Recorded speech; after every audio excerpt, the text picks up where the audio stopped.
Inside the Birds is back. What's going on, everyone? Geoff Mosher alongside Adam Caplan for our game preview podcast. The Eagles travel to Detroit on Sunday. They'll face the Lions. It's the 2-5 Eagles versus the 0-7 Lions. And folks, if it's it's going to be Halloween and you're looking for a scary movie, just turn on the game at 1 o'clock because you might see one there. This is not a game between two squads that are aesthetically pleasing right now. But the weird thing is, Adam, someone's got to win. So there's a streak that's going to be broken, either the 2-game losing streak for the Eagles or the 11-game losing streak for the Lions that dates back to last year. I always look at these games, and the law of averages is hard to ignore. I mean, when you lose 11 straight games, you know that there's a win coming around the corner at some time, Adam. Yeah, look, by the way, the Lions, you wouldn't know by their record, they are super competitive. They had the Rams late in the third quarter. They really, quite frankly, they outplayed them, and we'll get into the matchups later because they play hard. They get a lot out of the talent they have. We'll get into their injury situation, which has been terrible. Yeah. It's not just the Eagles. They've got a real bad one at corner on the offensive line. So a very winnable game for the Eagles, but you know what? The way the Lions are playing right now wouldn't shock either of us. If the Eagles would lose this game, and it should be a competitive game, we could something. You know, it's interesting. I remember talking to some people about this before. When you get two bad teams together, sometimes these turn out to be great games because, as you said, someone's got to win, and they play their butts off. Mm-hmm. And the matchups favor. There's so many good matchups here for fantasy too, which you probably throw in there. Sometimes these wind up being not duds; they wind up being pretty good games. Yeah, I find this game hard to predict, not just because of the teams, having losing records, but for some other reasons as well that we'll get to around prediction time. Q&A came out Thursday morning. It was tremendous. I hope everybody checks it out. Very passionate discourse from both of those guys about the direction of the team, what they see as the problem, both offensively, defensively, especially defensively. They spent a lot of time talking about the defense and everything that they can see that stands out to them. There's talent issues, there's scheme issues, there's coaching issues. They gave their ideas on what they think is the problem. So some really good stuff for both of them, along with some pretty good stories of when they played and kind of going through adversity. So I would recommend everybody check that out. And of course, depending on what time you're listening to this podcast, it may or may not be out yet, but we are going to welcome back an old friend, Trey Thomas, for ITB TV this week. So look out for that. Huge. It'll be on our, can't wait to talk to him. Yeah, it'll be fun. Yeah, I know. And I know he's been ready to, he hasn't done as much media because he's down in Florida. So he's bursting at the seams to talk some Eagles football. Oh, man. Yeah, it's going to be fun. I miss him. I miss Trey. I really miss him. For those of you new to our show, we had two shows with him. We had our pregame show with Geoff and I at Cosell and Trey last year. And then we also had Grilling the Birds with Derek Gunn. Right. Don't forget about Tales from the Blind Side. We had 3 shows with Trey. We had 3 shows with Trey. So obviously, great. And everyone's, so many people are so mad that we're not able to do the show this year. But hopefully, Trey will be back with us next year so we can do Tales of the Blind Side, which you want to talk about storytelling, folks. Too dirty for our air. No, some of them were, there's some crazy stories. We miss having that. And, got to get Todd and Jamal on at some point and with Trey. But, yeah. Oh, by the way, this Q&A show is 90 minutes, folks. You got to sit down for this one. This is a long one. It's a good one. Get your popcorn ready is what I would like to say about that. Of course, the ITB pregame show, which will comprehensively break down the game even more than this podcast, will kick off at its normal 10 a.m. time, 10 to noon, with myself, with Adam, with Jason Avant, and, of course, Greg Cosell. So make sure you catch that. It'll be on our YouTube, our Facebook, our Twitter pages. I believe we had over 10,000 people at one point viewing it just through Twitter alone, and Facebook several thousand more, and YouTube several thousand more. So we appreciate everybody who's been locking in and watching. And we see the comments too, and we really appreciate it.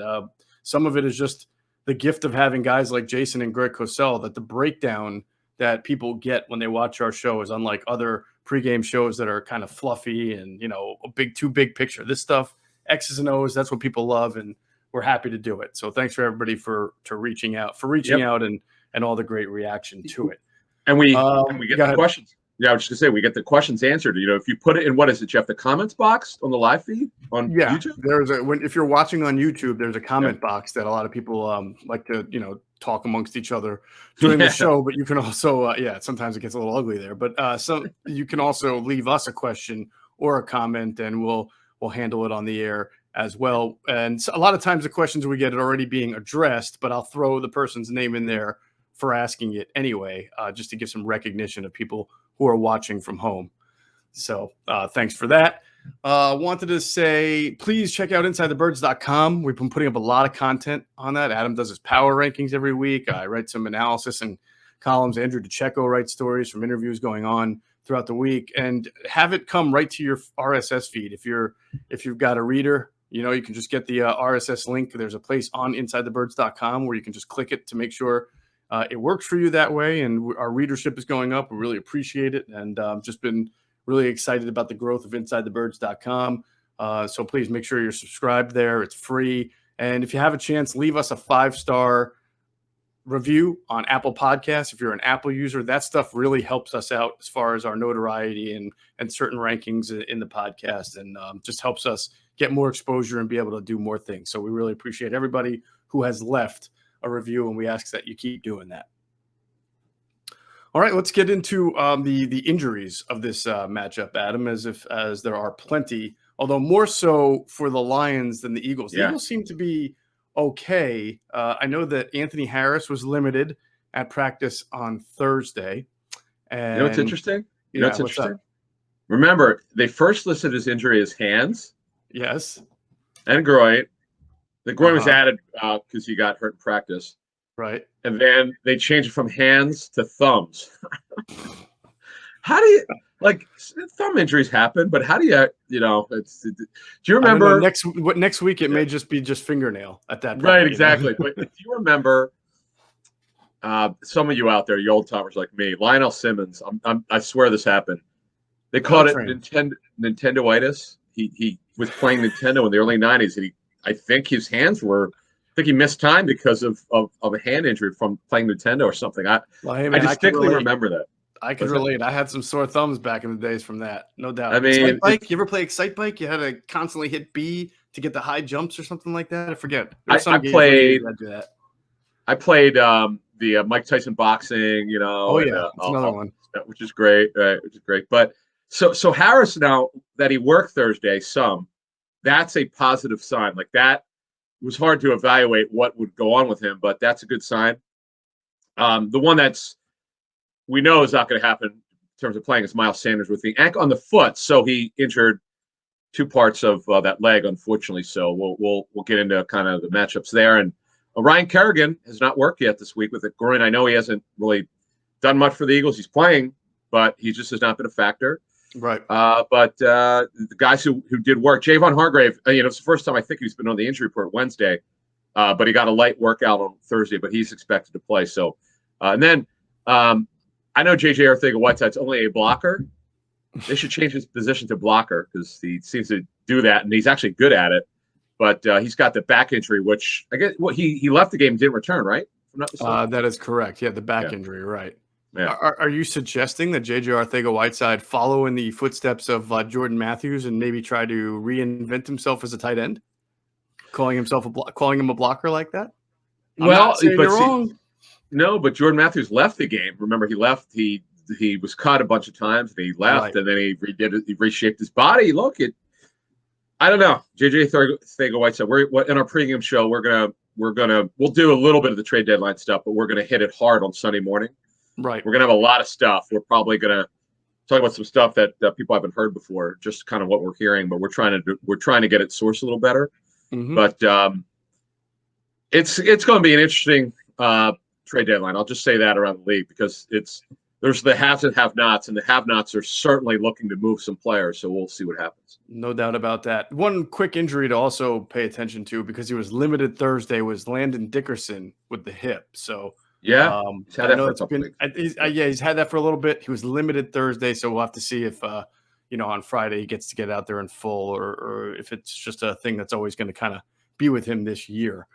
As for the Lions, man, this team is beat. I mean, they're not on the injury list because some of them are out for a while, right? You got Tyrell Williams, who's really their only deep threat at wide receiver. Right. Right. Yes. So Tyrell Williams is on the concussion. Who else is on that list? There's got to be Quintez Cephas, right? Oh, Cephas. such a shame. Yeah, he's most of the receiver coaches I talked to before the 2020 draft loved him. He was one of the highest graded receivers in terms of intelligence. He had an off the field issue which made him drop. Super smart kid. Unfortunately, broke his collarbone, so he's probably going to miss most, if not all, the season. Tyrell Williams, boy, you feel bad. Anthony Lynn, helped bring him in because he played for him with the Chargers. Right. Out with a concussion. He's been out since, I think, week 2.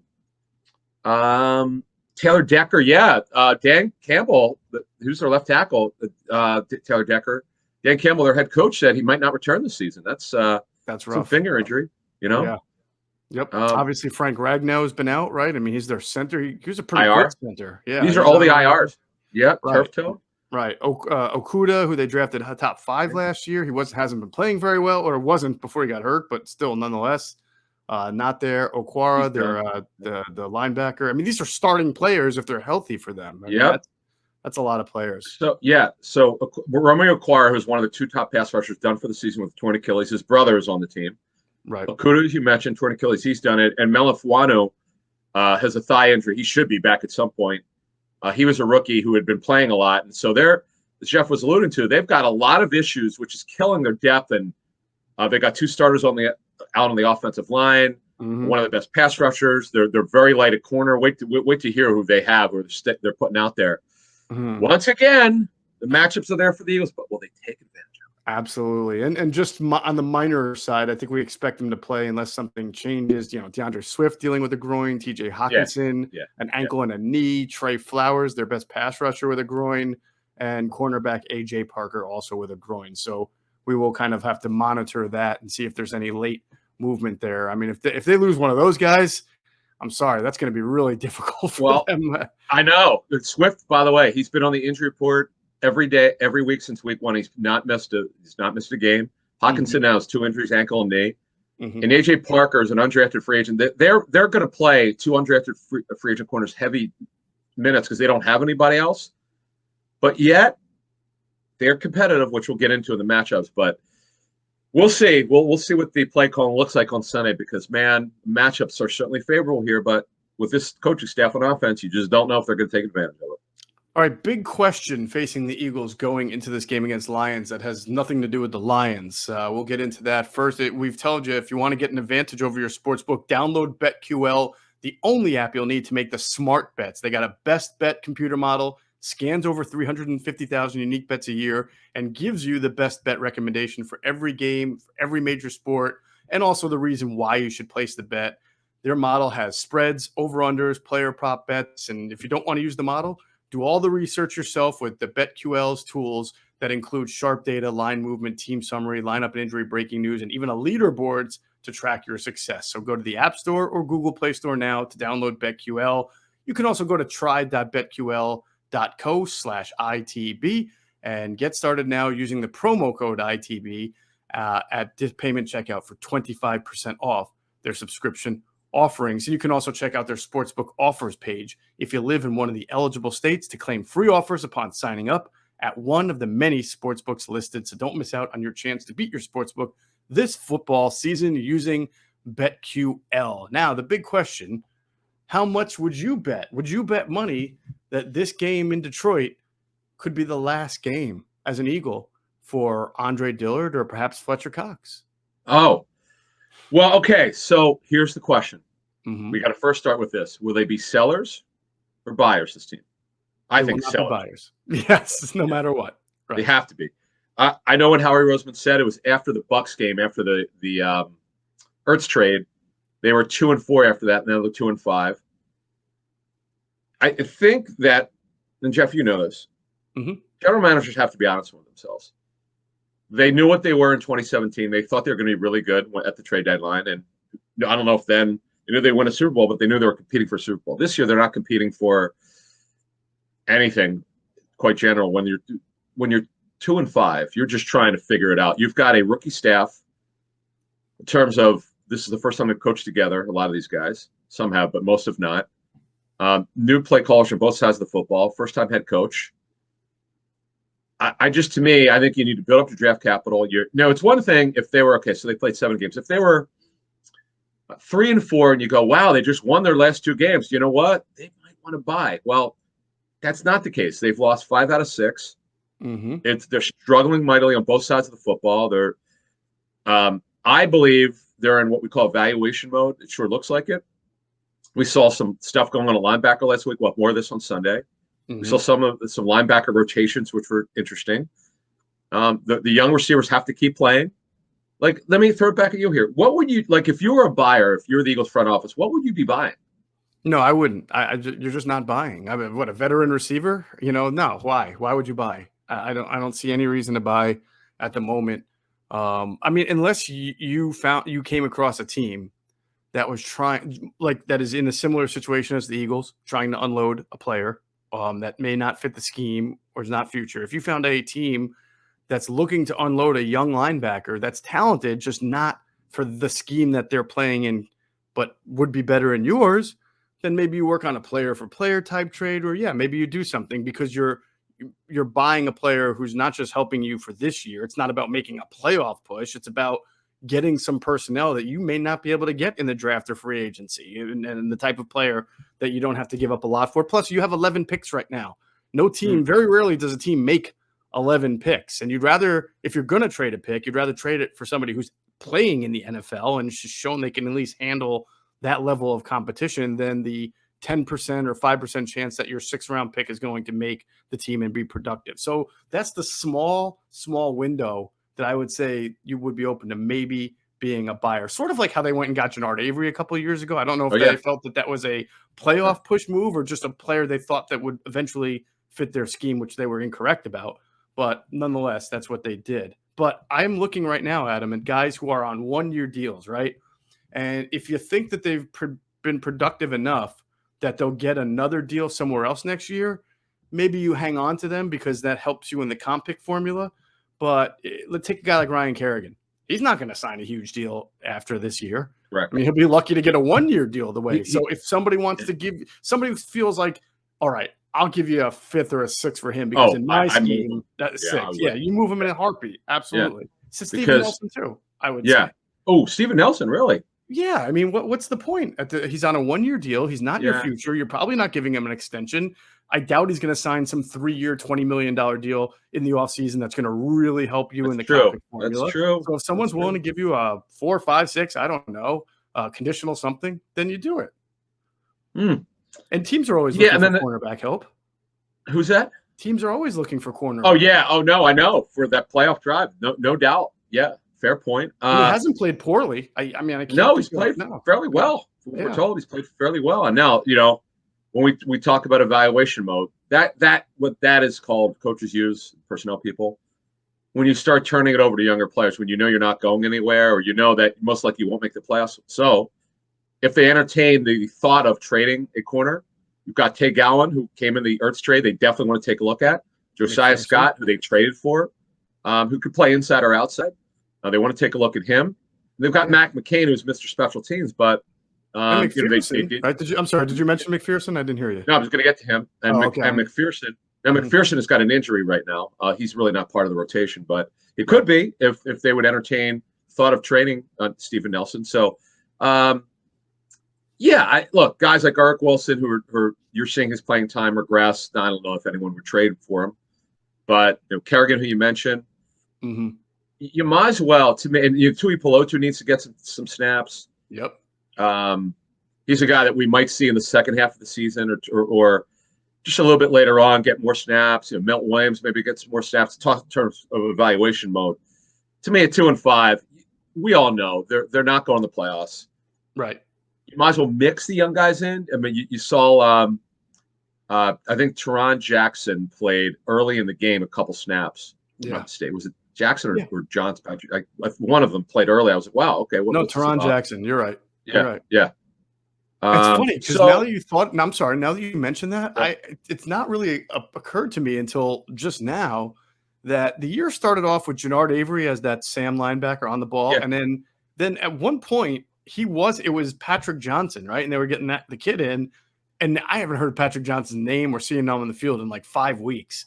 But that's another guy. If somebody wants Jannard Avery, go ahead, take him. We'll play Patrick Johnson. 34. Yep. 34 Safeties outside too. linebacker. Safeties too. Safety. You want Anthony Harris? You want Rodney McLeod? I mean, we've got Marcus Epps. We got Kevon Wallace. I shouldn't say we. I'm thinking like I'm Howie, right? Yeah. You have Anthony Harris. You have Kevon Wallace. You've got Elijah Riley, who you keep elevating or protecting. I mean, you can give him some shot. You know you're going to – well, I shouldn't say this, but he better or else he should be fired on the spot. He's going to be winding up drafting a safety at some point in the next draft. Yeah. Well, that I'm not. So listen, man, I'm not going that far with you. Okay. You get fired up on that. Yeah, I do. But no, you have enough bodies there between Epps, between Wallace, between Riley, and there's Sasha Ray, right? That you can play. If somebody wants to give you something for Harris or McLeod, you do it. Yeah, but you don't look. I hear you, and I'm not disagreeing. But you also want to be fair to this new staff, because if you start selling off assets like this, this is not like the NBA trade deadline or Major League. You don't see a lot of trading. Yes, you're right. In the NFL, you'll see some, but it's generally a buzzkill. Every couple of years ago, wow, there were 7 trades made today, but you don't typically see on that day because we've already seen some minor deals.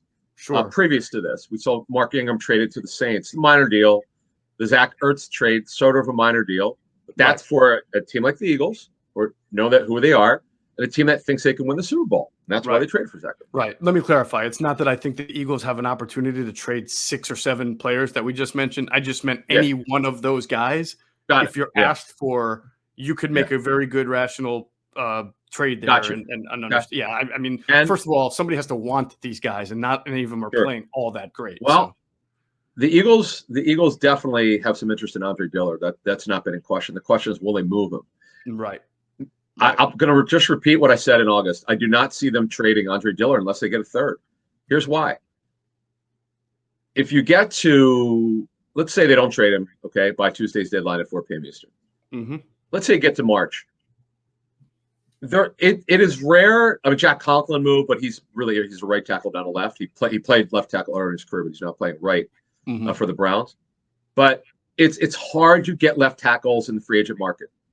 Definitely. And Dillard is a really good pass protector. I think we know that. Is he supreme? No. Elite? No. But he's a good pass protector. Run blocking, they don't do it. So it's hard to. We've talked about this.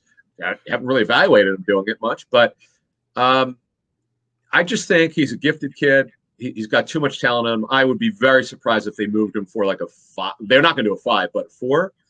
Why don't you? If they wind up getting trading for 4, I would strongly disagree with it. Now, if it's the first, it's one of the top 3 picks projected in the 4th round. But again, we're only in week 8 now, so who knows of a team that you're trading with? I remember talking to the Raiders about this when they traded Khalil Mack. They did not think that the Bears would be any good that year, and they won. It's Matt Nagy's first year. They won I think they won the NFC North that year. Mm-hmm. So that's the problem when you're trading at this point. Though the trade deadline was moved back to some years ago because teams felt they needed more time to evaluate where they were at. That's kind of what we're talking about here. So there you go. But we'll have a lot more on Sunday as we go through this thing, because the stuff heats up on Monday, man. You'll see some trades on Monday, and then it goes, I don't say haywire, but you see a lot of movement on Tuesday. Right. I might consider it for a 4, maybe a 4 and a 6. I might consider moving. Okay, I like that better. Because you're 3 years in already, and you're not probably going to give him an extension, so you really only have 1 year left of him, most likely. So I might. You don't roll over, right? And you wouldn't roll over the 5th year option, so that'd be another reason to move him. Right. But it's interesting. I'll be fascinated to see what they do. I think there's some deals to be made out there. Mm-hmm.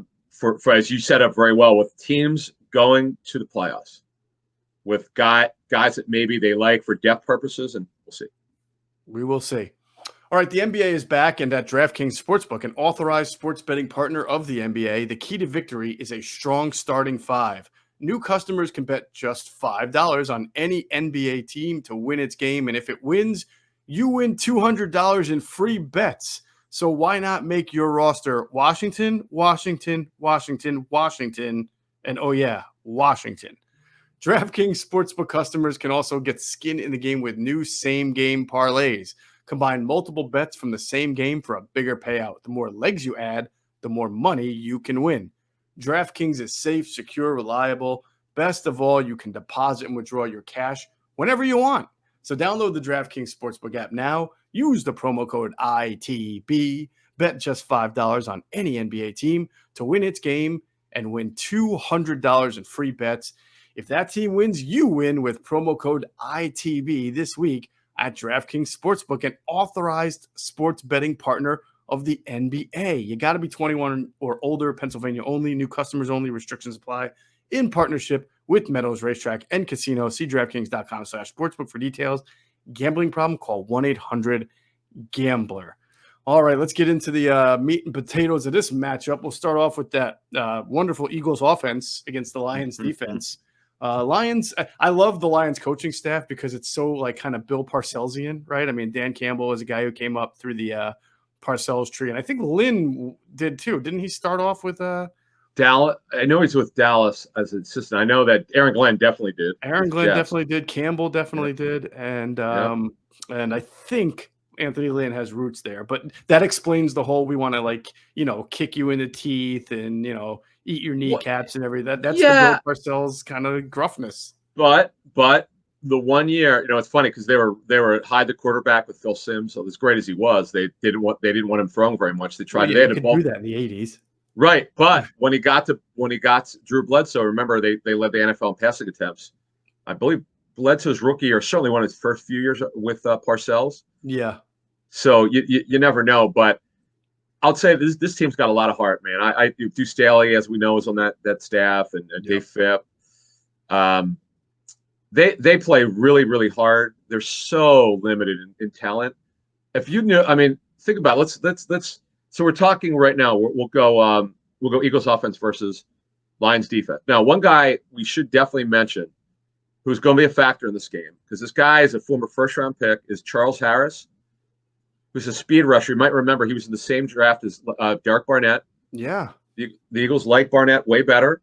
I think Harris has found his scheme because he's a smaller guy. He's about 6'2.5", low 250s, and he's explosive.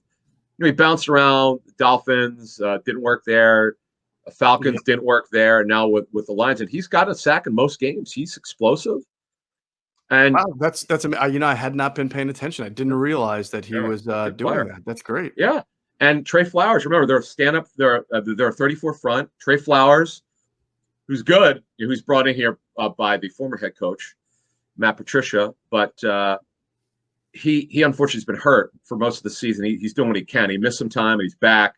Right. Alex Anzalone is there. They move him around a little bit. You might remember him with the Saints, where he got they gave up on him. They didn't want him back. And now he's starting because they don't have a lot of defensive. They don't have a lot of linebackers. Right. He's playing well. Nick Williams, you might remember from the Bears. Michael Brockers is there. The trade from the Rams because the GM Brad Holmes knew him from the days with the Rams. So they've got some players here. Yeah. But there's opportunity here if you protect. Man, there's plenty of opportunity. We'll get back to the reason why in a second.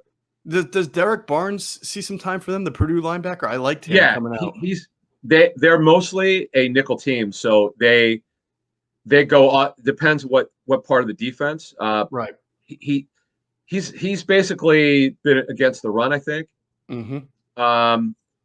Reeves Maben and Anzalone are the two guys who are, because they run a 34. Those are the guys who are in the most. Barnett, Barnes is in the rotation.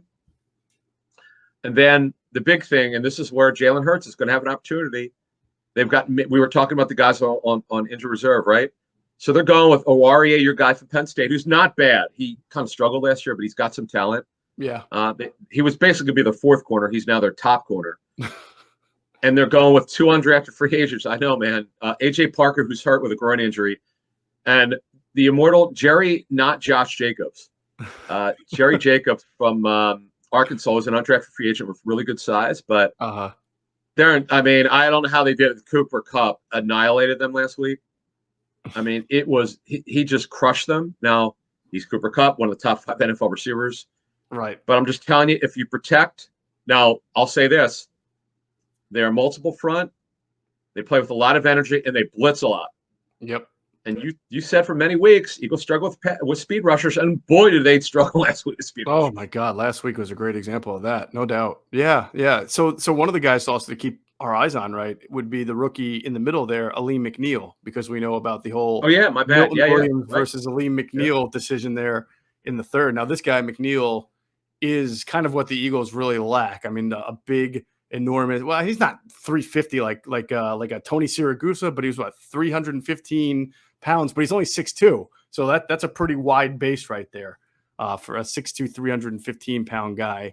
As opposed to Milton, who is closer to 300, if I'm not mistaken, and he's a lot taller than 6'2". If I'm not, no, he's got short arms. What is he though? He's like 6'4", 6'5", right? Milton Williams, he's a taller guy. Milton Williams is, I think, like maybe 6'3", is he? Oh, is he? I thought he was a little bit taller than that. It seems Well, like when no, I the thing with stand him next to is, him, he looks. oh, what's that? When I stand next to him, he seems like a monster. But He's 6'3" even. No, he's wide, but remember, he's got the short arms. Right. Right. McNeil, what they do with McNeil is when they're going to go against a heavy pass team, they take McNeil doesn't play a lot because he's their nose tackle. Right. And so he may not play at all against the Eagles the way he didn't play a lot last week. Yeah, he's not hurt. And it depends on how they. Now this brings up an interesting point. What will Aaron Glenn's approach be here? Because the Eagles finally looked like they were going to run the ball, and they gave up after Sanders got hurt. It's a great question. What do you think the Eagles' approach will be this game? I think they're going to put a lot of guys up at scrimmage. Now, they may show blitz and drop. They may have – I think they're going to Eagles offense versus Detroit, I mean. I'm sorry. Yeah, I'm saying Detroit's defense. I think what they're going to try to do is put a lot of guys at the line of scrimmage to make confusion for Jalen Hurts. And I think they seem to have the kind of similar style personnel to try to do what Tampa Bay did, which is take a rusher like Tampa Bay did with Shaq Barrett, kind of put him around the edge. Maybe it's Charles Harris because he does have that speed and explosion, but have him rush with discipline so that he's really kind of rushing the quarterback in almost a spy way, like trying to get up on that zone read really quick, trying to make sure that if he's going to keep it, he's in his right lane to make the tackle, or he's going to try to flush Jalen to his right, because we all know Jalen would rather throw the ball to the right, and you can design your coverage to be flooded in that direction. That's right out of the Tampa Bay textbook there. You saw Shaq Barrett and then the rookie, Tryon, right? Just constantly around the edge, trying to force the issue with Jalen Hurts there. Good point. Yeah. And now let's see how the Eagles' offensive line holds up. They had some issues, certainly, against the Raiders. There were some really good snaps, and there's some snaps they'd like to have back. I'm telling you, this is going to be competitive. It should be a competitive game. Yeah. It really should. And if the Eagles' offense could get off to a good start, because we just outlined what the matchups look like, there's no reason. I can't believe I'm saying this, but there's no reason, because I'm not a run game guy, but there's no reason not to run the football. I know they haven't been a team that's had a lead for very much. They were up 7-0 last week, and then they got blitzed 30-7 after that. Right. But with actually 30 straight points they gave up in a row. So I just because Sanders isn't there doesn't mean that we expect Jordan Howard to be signed tomorrow or added, however they want to do it, added off the practice squad to be the third back. Right. I expect. I know people want to know, well, what's the rotation going to look like? Boston Scott, to me, because he's a little more stout physically. I know it's not. If you look at him, Boston Scott's smaller, but he's stockier. I expect him to probably have more first and second down work in terms of carries. But I think Gainwell is going to be the guy who's get the most touches. He's so explosive. You should be able to. This, by the way, this is a Eagles coaching staff game where they can eat, so to speak, where they should say, okay, we got these matchups. Yeah, we'll mix the run in. Let's not get away from it. But there's some plays here to be made. This is a defense.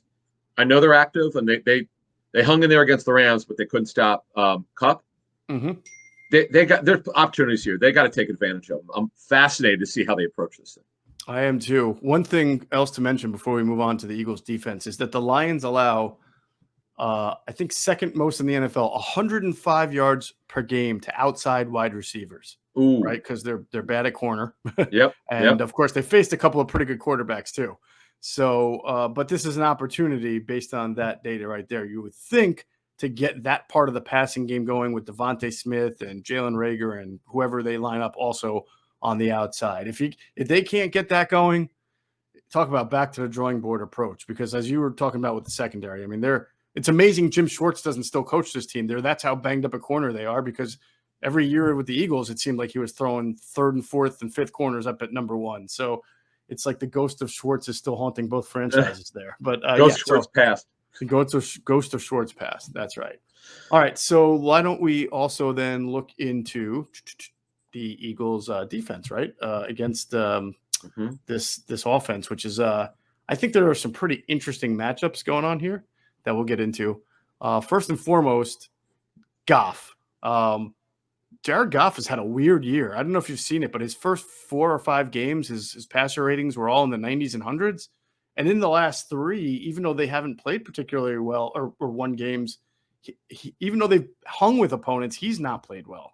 I think he has 6 interceptions in the last 3 games. I was just going to say he's turned the ball over. That's a problem because they can't afford it. The defense is good enough to overcome that. Mm-hmm. The offense is more or less going to go through DeAndre Swift. He's a supreme pass catcher. How do you beat the Eagles? You target their linebackers. Khalif Raymond is a guy, I think if the Lions had their druthers, he would be their 5th receiver, not their – it's more or less their 1. Yeah. Because of all the injuries that they have. He's bounced around the league a bit, and he's been a great story of development. He had a huge game last week against the Rams. He's a smaller guy, but quick. Right. Hawkinson's got 2 injuries, but the Eagles' coverage against linebackers, tight ends, their coverage is not very good. We know that. You saw last week, my goodness gracious, Foster Moreau got them even without Waller. Moreau got them.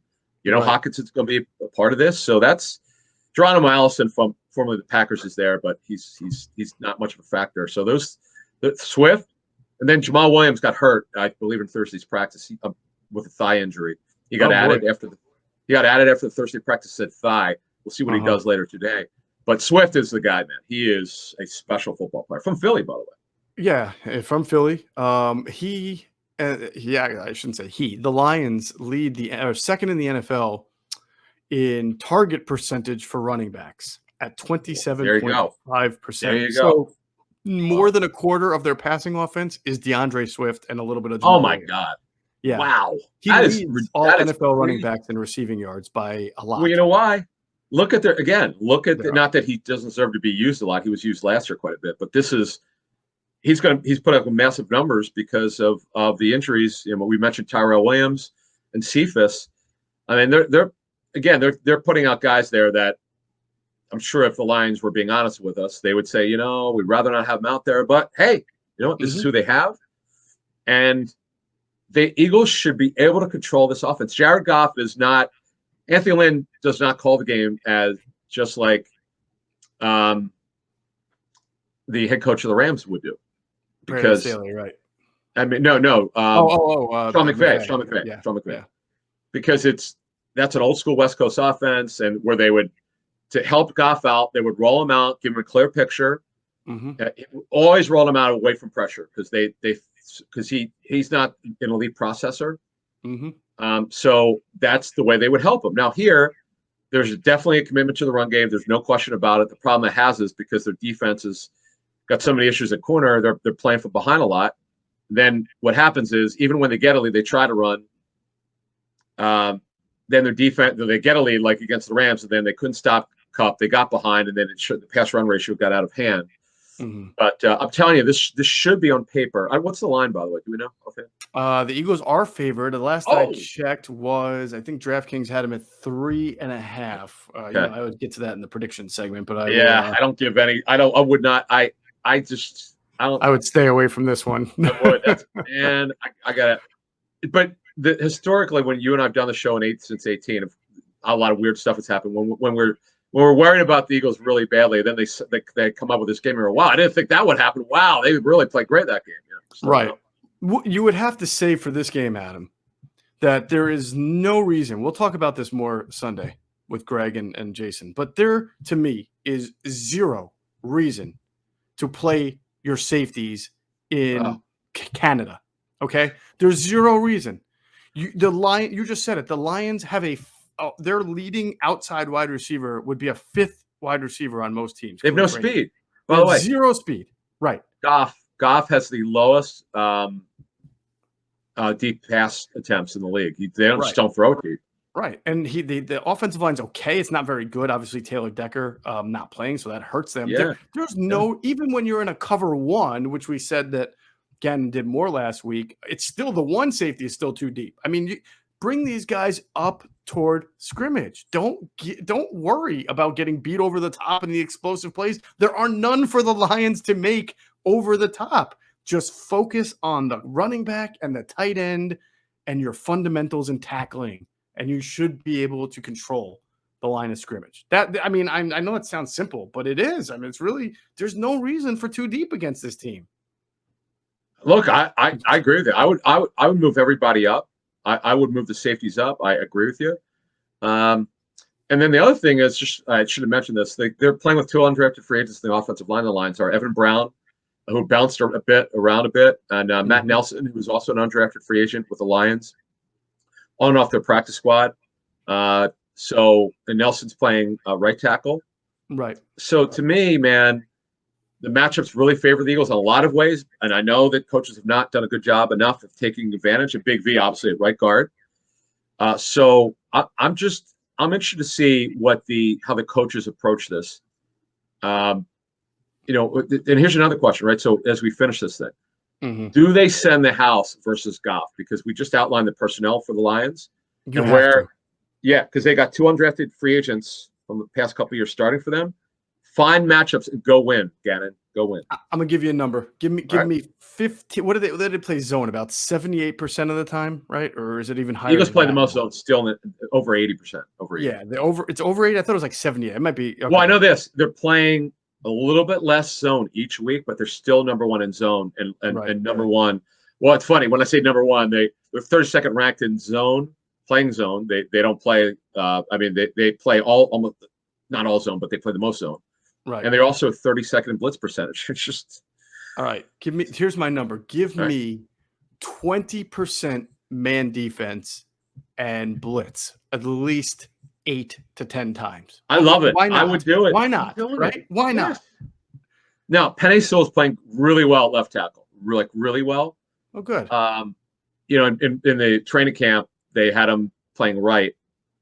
When Decker got hurt, and it wasn't pretty, but he's back in his natural position. Hey, if you're a good enough athlete, you can overcome the short arms thing. I know that is a big deal for tackles, but he is a special athlete, so it doesn't surprise me that he's playing well. Yeah, he's really good. Jonah Jackson's really good, 73. They're left guard. Yep. But right tackle and center are where you got to eat, and they I don't know what happened. We talked on our tapes show that the Raiders D line. The Raiders' offensive line did a really good job, and plus, what they did was smart. They got out of Carr's hands quickly to help kick the Eagles' pass rush. I'm fascinated to see if the Eagles can win here. Their D line versus the Lions' offensive line, because there are matchups there they can win. That's my second wish. First wish would be more man and throw blitzes in when you're playing man, and then second would be spread that line out a little bit.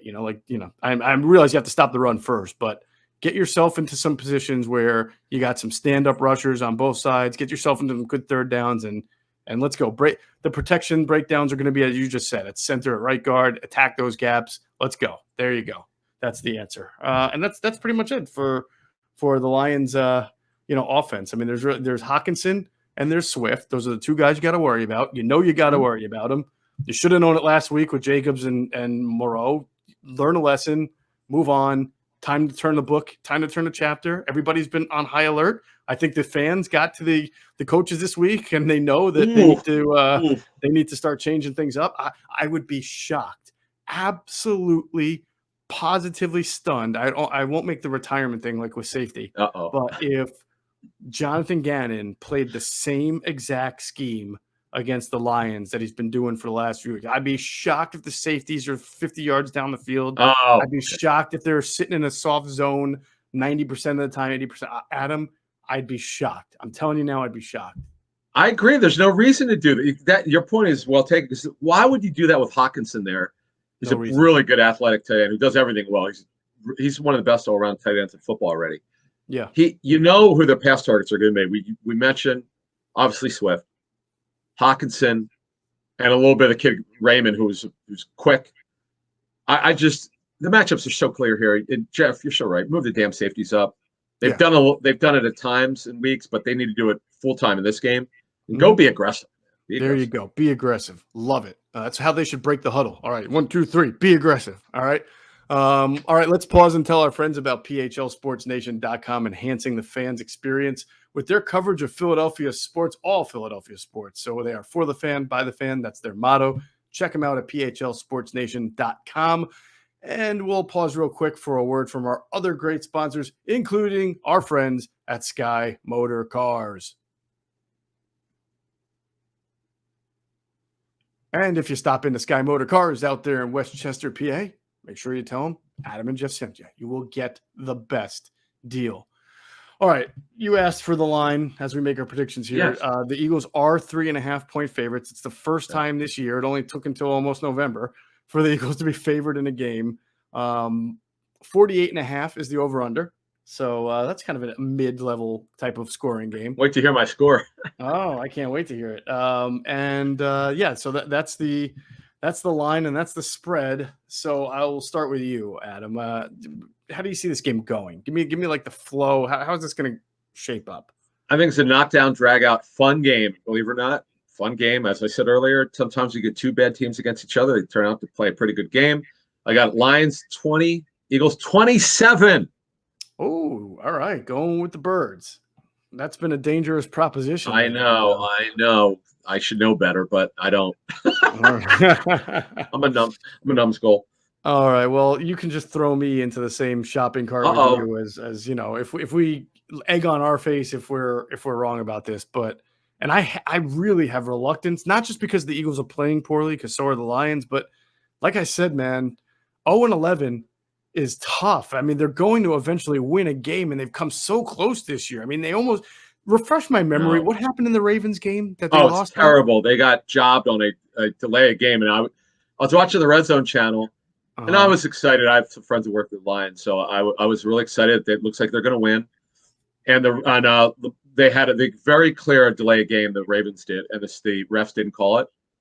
And either it's been a while now since we had this game, so I don't remember if did the Ravens call timeout or they might have run. I'm guessing they ran the play and they shouldn't have been allowed to. It should have been delay a game. Mm-hmm. That allowed them to either finish the drive. Bottom line was the Lions got job. That should no. Oh, okay.